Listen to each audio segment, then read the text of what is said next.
Well, I sort of started before I was born, because I helped my mom be wedged between the centerboard trunk and the side deck of a high centerboard snipe. And then I started crewing when I was 5. My mom crewed for my father, and she said, "You can't sail with your father, that's my job." So I had to sail with my dad's arch rival, who was Brad McFadden, who is the guy who actually got my father into sailing back when Dad was in high school. What's wonderful about the snipe is that I, as a girl, and even as a kid, when I weighed 100 pounds, I could race against the big boys. I could race against the guys. And because we have the bendy mast, we're able to depower the boat. So I can compete equally with, a 180 or 200 pound guy skippering a boat. And to me, that makes all the difference in the world. The arch rivalries, trying to beat my brother, who beats who? Because that's what, at first when you start out, your goal is not to be last, right? And then it's, ooh, I beat 2 boats. And then you're counting, it's, ooh, I beat 5 boats. And then it gets to the point, oh, I was in the middle of the fleet, right? And then, wow, you make that transition and you start counting from the front. And so that's kind of the evolution. And so it's all those little achievements and the camaraderie on shore of like, oh, if I'd only done this, I would have beat you. That's the fun part to me. What I love is with the snipe, everyone has the same basic equipment.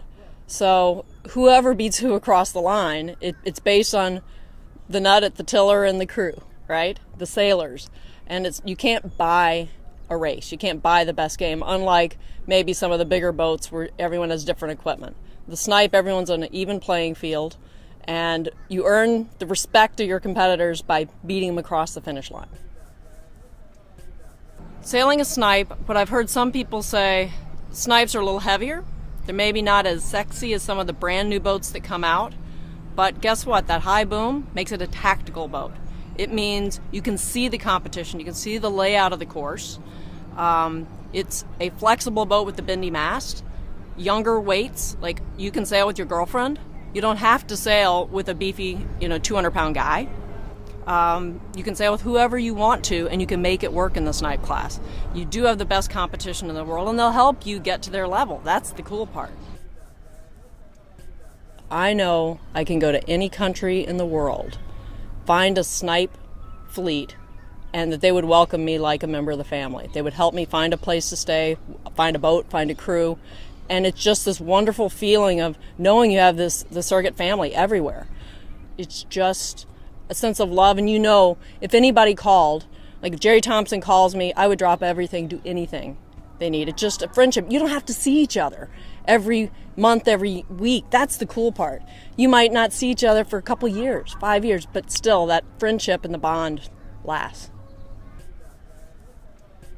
To me, there are 2 sides to winning. You need to, obviously preparation, and you win a race, but it's not enough just to win the race, in my opinion. There's a lot more to sailing than that, and that's why the friendships matter.